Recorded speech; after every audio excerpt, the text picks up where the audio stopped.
Warrior, welcome. Let's get the housekeeping out of the way before we begin on this most important, I'm going to call it sort of a public service announcement about Sean Combs, a.k.a. Puff Daddy, a.k.a. P. Diddy, a.k.a. Combs, P. Diddy, and all his various names. But first of all, please make sure you are subscribed to our Warriors channel.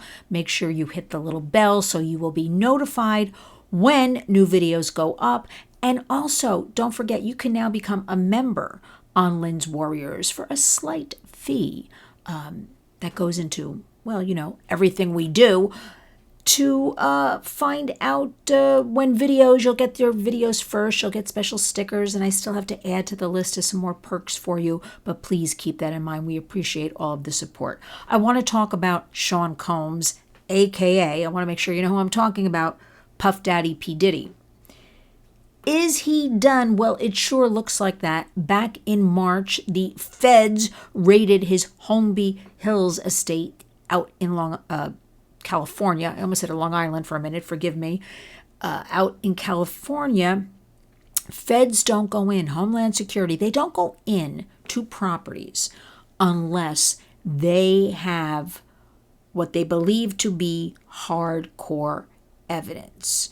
Now, in a case like this, I say that. I'm just going to remind you. And they raided the house about 6 months ago. So where is this all going? Because we haven't had any current updates. So I'm here to update you about this because just yesterday it was announced there was another case against Sean Combs and he didn't show up in court. Therefore, the judge awarded the person $100 million. $100 million, that's what got my attention. $100 million to be paid to this person who's currently incarcerated in a jail, a male. $10 million a month. I think it's beginning October for the next 10 months. He just didn't show up for the hearing. But here's what we have to say about freak out Sean Combs. 4 years, what has taken everybody so long with Sean Combs? I mean, 25 years ago, he started his white parties, his freak out parties. Now, the name alone, freak out, should be kind of a clue, give you kind of a hint. But we heard whispers and rumors for years. Now, again, innocent until proven guilty. But currently, you saw the video, go back, about his girlfriend, Cassie, that video from the hotel where he's running after her and pulling her hair and dragging her. And many other women have come forward now. And this particular male has also come forward. It was almost as if there was a casting call before these freak out parties. And again, I want to put the focus on vulnerable people. Vulnerable people would answer the call under the guise of hang out with wealthy celebrities, hang out, beautiful properties, hang out, and who knows what they were doing at these parties. We always heard rumors, but again, I didn't see it firsthand. I'm just reporting to you what I heard. Freak out parties. But now in these lawsuits, it's come forward. Multiple people were drugged, raped, abused. There was talk of definitely reports of minors at these parties. And this was going on in New York, Miami, and Los Angeles. So let's talk about Sean Combs a little bit. Because also at the Warriors, we work with survivors of sex trafficking, human trafficking. And they have reported that the hip-hop culture, the rap culture, this is the way women are treated. I'm just giving you back what they've told me. This total degradation, this total, You might say, why would somebody get involved in that? When it comes to any kind of entertainment, music, people want to hang out with what they perceive to be wealthy people, or they want to hang out in that Puff Daddy Rolls Royce, or they want to hang out at what they think, the Hamptons mansion, where the parties are being held, or wherever. They want to be flown to Miami from New York. So people do that for a lot of different reasons, just to be close to celebrity, or what they think is celebrity. So now, fast forward. Sean Combs is from New York. He started at a young age with a guy named Andre Harrell. Maybe it's Harrell, I'm not sure. And very quickly rose through the ranks of becoming the founder of Bad Boy Entertainment. And very close to where we live in New York City. For years, it is now defunct. There is a building on Broadway, and the whole front of it, big letters, Bad Boy Entertainment. So I got to thinking one day, does he have, I remember thinking this, the whole building? Why is it called Bad Boy Entertainment? But when I looked it up, Bad Boy Entertainment only had one floor. And I got to thinking, and then I let it go years ago. How do you get your name on the front of the building? Well, an article came out yesterday. Does Diddy own the city? Because there's been so many different connections to different crimes over the years that really kind of came about and went out the door. There was that time he was said to be an owner in a club down in Times Square, and at the time J-Lo, Jennifer Lopez, was his girlfriend, and there was some sort of incident with guns, and they fled, and speeding up 8th Avenue, throwing guns out of windows was reported, and the driver of that car took the fall or was prosecuted, however you want to look at that. So there was that going on, and that was a long time ago, and there have been other rumblings. But now all of these people are coming forward. And you may also say, why are they coming forward now? Because I hear this all the time with victims of sex trafficking and labor trafficking as well. They don't come forward because they are scared. Somebody like a Diddy, and it's reported in this current article, he would threaten them. I mean, really threaten them. And also a lot of people.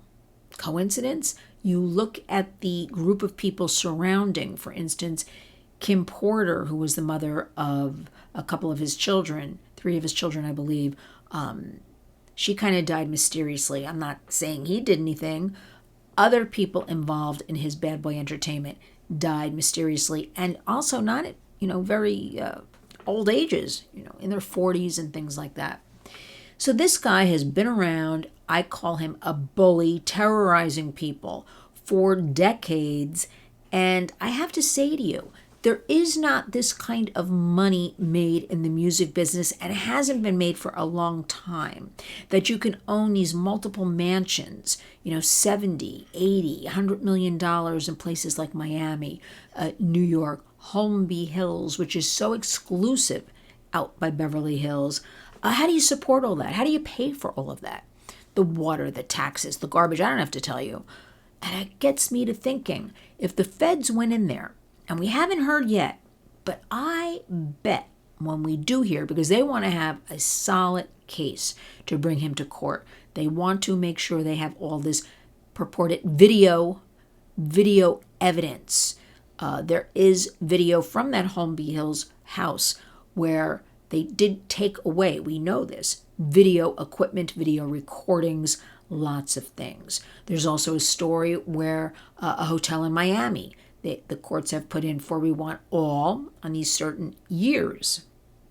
We want all of your video evidence. We want all of your parking lot slips, emails of employees working that day, room service people delivering.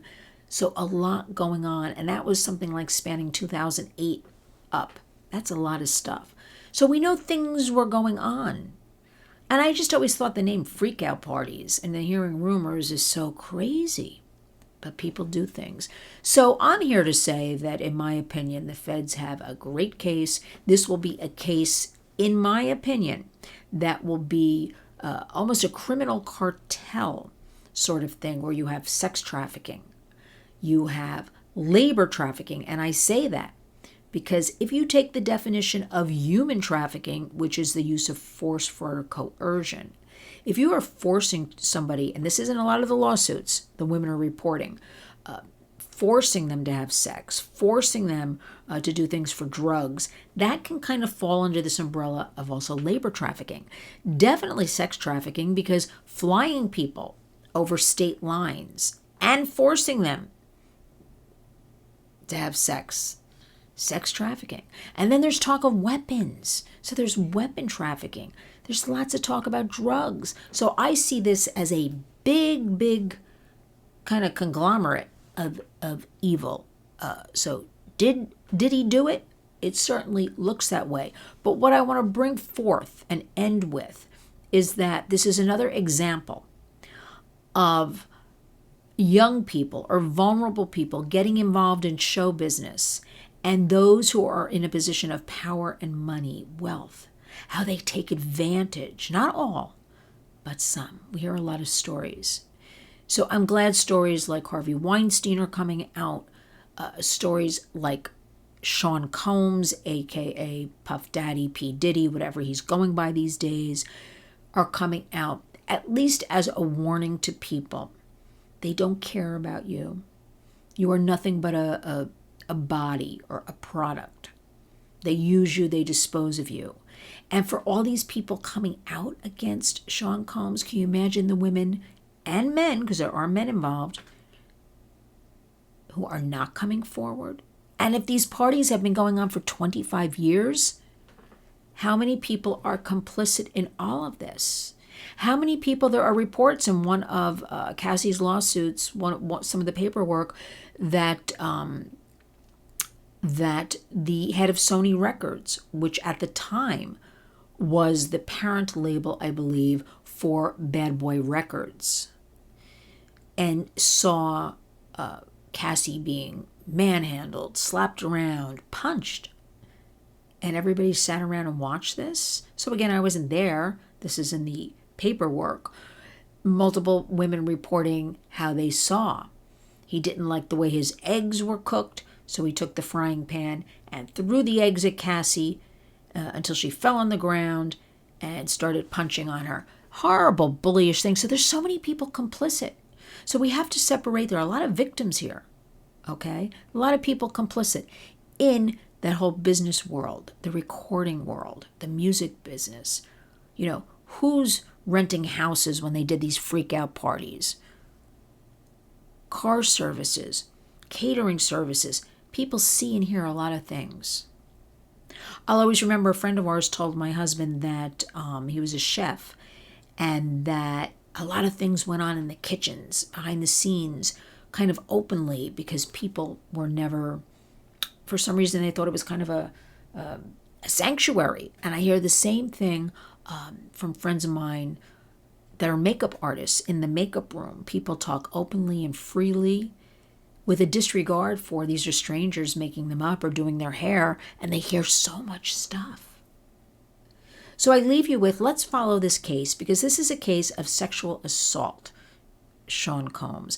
This is a case of rape. This is a case of sex trafficking, labor trafficking, in my opinion, weapon trafficking. Where are all these video images? What has been done? Who has seen them? Very complicit. This is only the tip of the iceberg. But again, I want us to put focus on the victims. We must always believe them, support them, and educate. Let's educate our young people that this type of thing goes on. It's not all glamorous. It's not Hollywood. It's not the music biz. It's degradation. So think about it.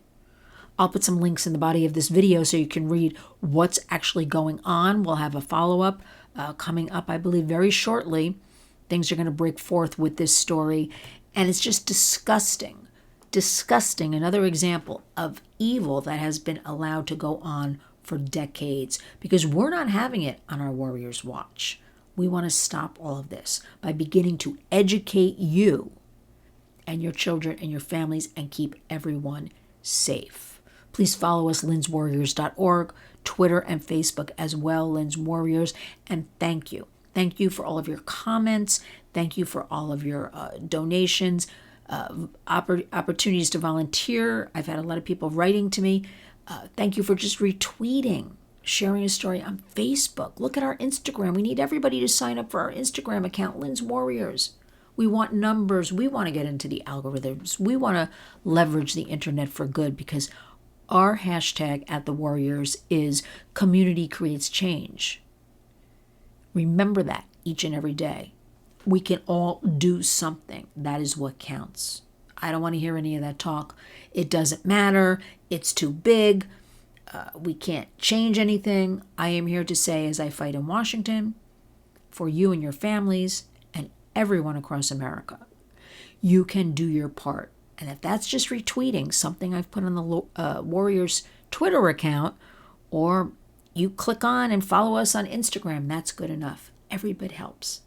So remember always, community, that's where change occurs, grassroots. Community creates change. Now, each and every day, get up and go out and be a warrior.